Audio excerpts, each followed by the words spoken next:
So hello everyone, welcome to coding terminal. आज हमारा day 4 है 75 डेज डीएसए चैलेंज का। और आज हम जो प्रॉब्लम डिस्कस करने वाले हैं उसका नाम है टू सम। ये लीड कोड का फर्स्ट प्रॉब्लम है। आपको दिखा भी देता हूँ कितना इंपॉर्टेंट प्रॉब्लम है। बहुत सारी कंपनीज में ये पूछा जाता है। ओके, आप देख सकते हैं बहुत बड़ी बड़ी कंपनीज में ये प्रॉब्लम पूछा गया है। बहुत फेमस प्रॉब्लम है। तो इसको हम डिस्कस करते हैं कि प्रॉब्लम है क्या। ठीक है, तो मैं सीधे ब्लैक बोर्ड ओपन कर लेता हूँ आपको समझाने के लिए प्रॉब्लम क्या है। तो हमको इस प्रॉब्लम में एक इंटीजर एरे गिवन है और एक टारगेट वैल्यू गिवन है।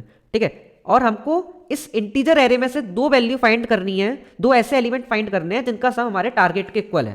फॉर एग्जांपल, अगर हम ये एग्जांपल देखें तो हमारा टारगेट की वैल्यू क्या है, 9 है। और ऐसी दो वैल्यू जिनका सम 9 के इक्वल है इस एरे में कौन कौन सी है। अगर हम देखें ये 2 एंड 7, इन दोनों का अगर हम सम कर देंगे 2 + 7 कर देंगे तो हमको 9 मिल जाएगा। तो इस प्रॉब्लम में हमको ऐसी दो वैल्यू जिनका सम टारगेट के बराबर है उनके इंडेक्स को एक एरे में स्टोर कराकर रिटर्न करना है। ठीक है, अगर हम ये वाले एग्जांपल में देखें तो टारगेट की वैल्यू क्या गिवन है, 9। और दो ऐसे एलिमेंट जिनका सम 9 के इक्वल है, 2 एंड 7, इनके इंडेक्सेस क्या है, 0 एंड 1। और हम रिटर्न क्या कर देंगे, 0 और 1 को एक एरे में स्टोर कर कर रिटर्न कर देंगे, जो कि हमारा हो जाएगा आउटपुट। ठीक है, आई होप आपको प्रॉब्लम समझ में आ गया होगा। ठीक है, मैं इरेज कर लेता हूँ।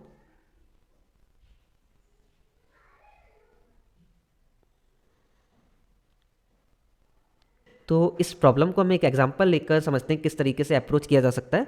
लेट सपोज हमारी एरे होती 2 7 0 1 एंड 2। और लेट सपोज हमारी टारगेट वैल्यू अगर होती 8, तो किस तरीके से हम टारगेट के इक्वल ऐसे दो एलिमेंट फाइंड कर सकते थे और इंडेक्स रिटर्न कर सकते थे। तो कैसे करेंगे हम, सबसे पहले हम इस एरे पर जाकर देखेंगे पहले इंडेक्स पर कौन सी वैल्यू प्रेजेंट है। ठीक है, यहाँ पर चेक करते हैं, यहाँ पर 2 प्रेजेंट है। तो 2 के लिए अगर मेरे को 8 फॉर्म करना है तो 2 में क्या ऐड करूँ कि 8 बने, तो मतलब मेरे को 6 और चाहिए। तो अब मैं आगे जाकर चेक करूंगा कि कहीं पर 6 प्रेजेंट है, यहाँ पर नहीं है। फिर इसके आगे जाकर चेक करूंगा 6 है, नहीं है। इसके आगे जाकर चेक करूंगा 6 है, नहीं है। इसके आगे जाकर चेक करूंगा क्या 6 प्रेजेंट है, नहीं है। तो इसका मतलब यह है कि इस इंडेक्स से तो मेरा आंसर नहीं बन सकता है। तो अब मैं क्या करूंगा, अब मैं नेक्स्ट इंडेक्स से ट्राई करूंगा। ठीक है, नेक्स्ट इंडेक्स से ट्राई करके देख लेता हूं। नेक्स्ट इंडेक्स से कैसे ट्राई करूंगा, लेट सपोज अब मैं यहां पर आई पुट करूंगा। ठीक है, अब यहां पर क्या वैल्यू प्रेजेंट है, 7। ठीक है, 7 में अब मैं क्या ऐसा ऐड करूं कि 8 बन जाए। 7 में मेरे को 1 ऐड करना पड़ेगा, यानी नेक्स्ट एलिमेंट ऐसा चाहिए जिसकी वैल्यू 1 है। तो मैं नेक्स्ट एलिमेंट चेक करूंगा, क्या यहाँ पर 1 प्रेजेंट है, नहीं है। तो अब मैं यहाँ पर चेक करूंगा क्या यहाँ पर 1 प्रेजेंट है, यस। तो मतलब ये इंडेक्स और ये इंडेक्स हमारे आंसर हो जाएंगे। तो ये वाला इंडेक्स और ये वाला इंडेक्स मैं रिटर्न कर दूंगा। ठीक है, तो आपको बेसिक आइडिया लग गया होगा किस तरीके से हम अप्रोच कर रहे हैं। अब हम सूडो कोड लिखने का ट्राई करते हैं इस प्रॉब्लम का। ठीक है, तो सबसे पहले तो हम एक एरे क्रिएट कर लेंगे 2 साइज का। ठीक है, एक एरे बना लेंगे 2 साइज का। फिर उसके बाद हम क्या कर रहे हैं, इस एरे पर ट्रेवर्स कर रहे हैं, कहाँ से, i इक्वल्स टू 0 से n तक। For i is equals to 0 से कहाँ तक, n-1 तक ट्रेवर्स करेंगे। और इसके हर इंडेक्स पर, लेट सपोज मैं 2 पर हूं, तो 2 के लिए मेरे को क्या चेक करना है, उसके आगे क्या उसका पेयर प्रेजेंट है। मतलब एक और लूप लगाना पड़ेगा। फॉर मतलब मैं 2 इंडेक्स, इस इंडेक्स पर आकर 2 वैल्यू जो पड़ी है यहां पर आकर उसके आगे जो भी वैल्यू है हर वैल्यू पर जाकर चेक करूंगा। और 7 पे अगर मैं आ गया हूं तो 7 पर आकर उसकी अगली वैल्यू पर जाकर चेक करूंगा। तो यहां पर एक फॉर लूप लगेगा, फॉर इंट जो कि j इक्वल टू i+1, जिस इंडेक्स पर अभी मैं प्रेजेंट हूं उसके अगले इंडेक्स तक चेक करना है। तो i+1 से कहां तक, n-1 तक। ठीक है, तो एक i इंडेक्स पर हमारा एलिमेंट होगा, एक j इंडेक्स पर एलिमेंट होगा। ठीक है, तो दोनों का हम सम निकाल कर देख लेते हैं।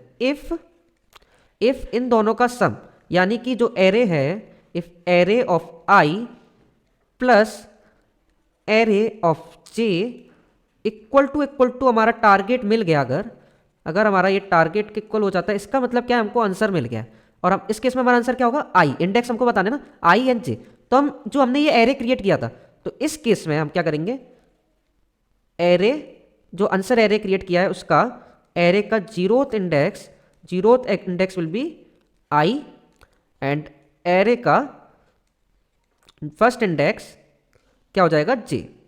ठीक है, अगर हमको आंसर मिल गया तो आगे और लूप चलाने की कोई जरूरत है नहीं, तो यहां से हम ब्रेक कर देंगे, इस लूप को ब्रेक कर देंगे क्योंकि हमको आंसर मिल चुका है। ठीक है, अगर हमने ब्रेक कर दिया है तो लास्ट में लूप्स के बाहर आकर हम रिटर्न कर देंगे, सिंपली रिटर्न कर देंगे हमारा आंसर। ठीक है, तो आई होप आपको ये अप्रोच क्लियर होगी। तो एक बार कोड कर देखते हैं। तो सबसे पहले तो हम एक आंसर एरे क्रिएट कर लेते हैं जिसका साइज क्या होने वाला है 2, ठीक है, क्योंकि 2 इंडेक्स वैल्यू रिटर्न करनी है जिनका सम इक्वल टू टारगेट होगा। तो एक आंसर एरे क्रिएट करते हैं, int answer equal to new int जिसका साइज हम दे देंगे 2, ठीक है। और इसका साइज ले लेते हैं जो हमको नम्स एरे गिवन है, इसका साइज n में स्टोर करा लेते हैं, int n equals to nums dot length, ठीक है। अब हमारा पहला लूप चलेगा for int i equals to 0 से i less than n and i plus plus, ठीक है। अब इसके बाद हर एक इंडेक्स के लिए हम चेक करेंगे क्या पॉसिबिलिटी है एक दूसरा इंडेक्स फाइंड करने की जहां पर हमारा सम इक्वल टू मिल जाए टारगेट के। तो एक और लूप चलेगा for int j equals to i plus 1 से चलेगा, उसके आगे से चेक करेंगे i प्लस 1 से j लेस देन जब तक n है एंड j प्लस प्लस, ठीक है। अब हम इधर चेक कर लेंगे क्या if nums of i plus nums of j क्या हमको टारगेट के बराबर मिल गया है। अगर ये टारगेट के बराबर मिल जाता है तो हम क्या करेंगे, सिंपली हमारा जो आंसर एरे है उसके 0th इंडेक्स पर i पुट कर देंगे यानी i index, and answer of 1 यानी सेकेंड इंडेक्स क्या हो जाएगा, जो आंसर ऑफ 1 यानी आंसर ऑफ 1 इक्वल्स टू क्या हो जाएगा j, ठीक है। तो हमको i और j हमारा स्टोर कर लिया हमने आंसर एरे में, यानी हमको आंसर मिल चुका है। तो फर्दर लूप चलाने की कोई ज़रूरत तो है नहीं। तो सिंपली हम क्या करेंगे, ब्रेक कर देंगे, यहाँ पर ब्रेक लगा देंगे और एट दी एंड सिंपली हम रिटर्न कर देंगे, रिटर्न आंसर, ठीक है। एक बार चलाकर देखते हैं।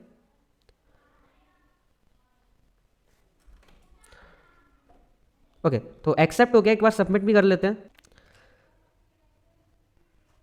तो हमारा कोड सबमिट हो चुका है। अब इस कोड को हम लाइन बाय लाइन एग्जीक्यूट कर देखेंगे किस तरीके से ये लाइन बाय लाइन कोड चल रहा है। तो ड्राई रन करने चलते हैं, ठीक है।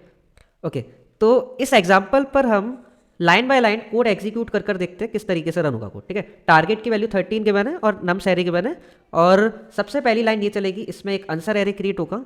तो आंसर एरे क्रिएट कर लेते हैं हमारा, जिसका साइज क्या होने वाला है 2, क्योंकि हमको 2 इंडेक्स रिटर्न करने हैं, ठीक है। फिर उसके बाद सेकेंड लाइन चलेगी n equals to nums dot length, n की वैल्यू क्या हो जाएगी, n is equals to nums dot length. इस एरे का लेंथ क्या है 1 2 3 4, यानी इसकी लेंथ हो जाएगी 4, 4 एलिमेंट प्रेजेंट है क्योंकि, ठीक है। तो n की वैल्यू हो गई 4। फिर हमारी ये वाली लाइन एग्जीक्यूट होगी। तो इसमें एक फॉर लूप चल रहा है i इक्वल्स टू 0 से, ठीक है। तो i की इनिशियली वैल्यू क्या होगी 0, ठीक है। तो ये एक आउटर लूप है जिसके अंदर एक और इनर लूप दिया हुआ है। तो इस i के लिए हर j पर हम जाने का ट्राई करेंगे, ठीक है। तो एक j की वैल्यू इनिशियलाइज हो जाएगी, j equals to i plus 1 से चल रहा है, तो i की वैल्यू अभी क्या है 0, यानी कि ये 1 से स्टार्ट होगा, ठीक है। 1 से स्टार्ट हुआ, j इक्वल्स टू 1 होगा। फिर उसके बाद हमारी ये वाली लाइन चेक होगी, क्या nums i plus nums j equal to target है, चेक कर लेते हैं। नम्स ऑफ i क्या हो जाएगा, नम्स ऑफ 0 यानी 2 प्लस नम्स ऑफ j यानी नम्स ऑफ 1, 2 प्लस 5 क्या इक्वल टू 13 है, क्या 7 इक्वल टू 13 है, नहीं है, ठीक है। तो ये वाली कंडीशन के बाहर आ जाएगा, ठीक है। तो जब यहाँ से ये निकलेगा फिर j की वैल्यू क्या हो जाएगी नेक्स्ट आइटरेशन में, j इक्वल टू हो जाएगा 2, ठीक है। j इक्वल टू 2 हो जाएगा। फिर 0 इंडेक्स और सेकंड इंडेक्स पर चेक करेगा, तो 0 इंडेक्स पर पड़ा हुआ है 2 प्लस 6 ऐड करके ट्राई करेगा, 6 इक्वल टू कितना हो रहा है, 6 इक्वल टू क्या 13 क्या है, 6 प्लस 2 इक्वल टू 8 होता है, तो ये भी नहीं है, ठीक है। अब j की वैल्यू फिर से चेंज हो जाएगी। हम हर 2 की वैल्यू के लिए आगे चेक कर रहे हैं क्या इसका पेयर प्रेजेंट है, तो j की वैल्यू अभी क्या हो जाएगी 3, ठीक है। j इक्वल टू 3 और i इक्वल टू 0 इंडेक्स पर क्या वैल्यू प्रेजेंट है 2 प्लस थर्ड इंडेक्स पर 0 1 2 3 8 पड़ा हुआ है, तो 8 प्लस 2 होता है 10, क्या इक्वल है 13 के, ये भी नहीं है। तो फिर से ये इफ केस के बाहर आ जाएगा, ठीक है। ये इफ कंडीशन नहीं चलेगी, ठीक है। फिर आएगा j इक्वल टू 4 हो जाएगा। अब j इक्वल टू जैसे ही 4 हुआ, j इक्वल टू 4 हुआ, इसका मतलब ये n के इक्वल हो गया, तो ये लूप के बाहर आ जाएगा। तो जब ये इस लूप के बाहर आएगा, तो आउटर लूप में आएगा। आउटर लूप में अब नेक्स्ट आइटरेशन क्या होगी, i प्लस प्लस हो जाएगा, यानी कि अब i की वैल्यू हो जाएगी 1, ठीक है। i की वैल्यू 1 है। फिर से अब ये इनर लूप के अंदर जाएगा। जब ये इनर लूप के अंदर जाएगा तो अब j की वैल्यू क्या होगी, j की वैल्यू स्टार्ट होती है i प्लस 1 से, यानी 1 प्लस 1 2, ठीक है। तो फर्स्ट इंडेक्स एंड 2 इंडेक्स पर चेक करेंगे, यानी इस 5 वैल्यू के लिए हर आगे वैल्यू पर चेक करना है हमको, ठीक है। तो 5 प्लस सेकेंड इंडेक्स पर क्या पड़ा है 6, ठीक है। 6 क्या इक्वल इक्वल है 13 के, 6 + 5 होता है 11, तो ये भी केस नहीं चलेगा, तो इफ कंडीशन फॉल्स हो जाएगी। ठीक है, अब जे की वैल्यू क्या हो जाएगी, जे इक्वल टू हो जाएगा हमारा 3, जे इक्वल टू 3 हुआ तो अब आई इक्वल टू 1 पर क्या पड़ा हुआ है 5 और थर्ड इंडेक्स पर क्या पड़ा हुआ है 8, और 8 + 5 क्या होता है 13, इक्वल टू 13 है। यस, ये कंडीशन सेटिस्फाई कर गई, यानी कि हमारे इंडेक्स क्या हो गए, इंडेक्स की वैल्यू हो जाएगी I equal to 1 and J equal to 3, ये हमारा आंसर हो जाएगा। तो हम क्या करेंगे, सिंपली आंसर ऑफ जीरो के अंदर स्टोर कर लेंगे आई, आंसर ऑफ जीरो यानी कि हमारे जीरो प्लेस पर, जीरो इंडेक्स पर पुट कर देंगे आई की वैल्यू जो कि है 1। ठीक है, और ये वाली लाइन चलेगी, फिर answer of 1 equal to j put कर देंगे, आंसर ऑफ जे की वैल्यू क्या है 3, तो यहां पर पुट कर देंगे 3। ठीक है, हमारा आंसर एरे क्रिएट हो चुका है, आंसर एरे क्रिएट हो चुका है। अब हम क्या करेंगे, अब हमको फर्दर और जे की वैल्यू अपडेट करने की जरूरत है क्या, जे इक्वल टू 4 करने की जरूरत है क्या, या फिर आई इक्वल टू 2 करने की जरूरत है क्या, फर्दर कोई आइट्रेशन करने की जरूरत नहीं है। तो सिंपली यहां पर आकर जैसे हमने आंसर अपडेट कर दिया, ब्रेक कर देंगे तो ये दोनों लूप से बाहर आ जाएगा, और लास्ट लाइन में हम इसको रिटर्न कर देंगे हमारा आंसर, और रिटर्न कर देंगे हम हमारा आंसर। ठीक है, तो अब हम हमारी अप्रोच की एक बार टाइम कॉम्प्लेक्सिटी डिस्कस कर लेते हैं कि टाइम कॉम्प्लेक्सिटी क्या होने वाली है। ठीक है, तो इस अप्रोच में हम दो लूप यूज कर रहे हैं, एक आउटर लूप है और एक इनर लूप है। ठीक है, तो और आउटर लूप हमारा 0 से n-1 तक आइटरेट कर रहा है, और इनर लूप हमारा i+1 से n-1 तक आइटरेट कर रहा है। तो लगभग ये भी n टाइम्स चल रहा है, ये भी n टाइम चल रहा है। हम बस्ट केस लेकर चलते हैं। ठीक है, i की वैल्यू अगर 0 होगी तो 1 से लेकर n-1 तक ये लूप चलेगा। ठीक है, तो बस्ट केस में जो हमारी टाइम कॉम्प्लेक्सिटी हो जाएगी वो हो जाएगी बिग O ऑफ n²। ठीक है, ऐसा क्यों, क्योंकि हर एक आइट्रेशन आउटर लूप के लिए ये जो इनर लूप है वो n टाइम्स रन करेगा, और ये आइट्रेट कितनी बार करेगा n टाइम्स, तो टोटल टाइम कॉम्प्लेक्सिटी हो जाएगी n × n which is n²। ठीक है, आई होप आपको ये भी क्लियर हो गया होगा कि इस कोड की टाइम कॉम्प्लेक्सिटी कितनी हो जाएगी। हम इस कोड को और ज्यादा ऑप्टिमाइज कर सकते हैं n² से लेकर लीनियर टाइम कॉम्प्लेक्सिटी यानी बिग O ऑफ n में परफॉर्म कर सकते हैं, लेकिन उसके लिए हमें एक डेटा स्ट्रक्चर्स की थोड़ी नॉलेज होनी चाहिए जो कि है हैशमैप। अभी हम स्टार्ट ही किए हैं सीरीज, तो उस अप्रोच के बारे में अभी डिस्कस नहीं करते हैं। हम फर्दर जब हैशमैप थोड़े बहुत क्वेश्चन कर लेंगे उसका डिस्कस कर सकते हैं। आप कमेंट कर दीजिएगा अगर आपको वो वीडियो चाहिए, मैं अलग से वो वीडियो रिकॉर्ड करके डाल दूंगा जो इसकी ऑप्टिमाइज अप्रोच होगी। तो thank you everyone for watching this video, thank you.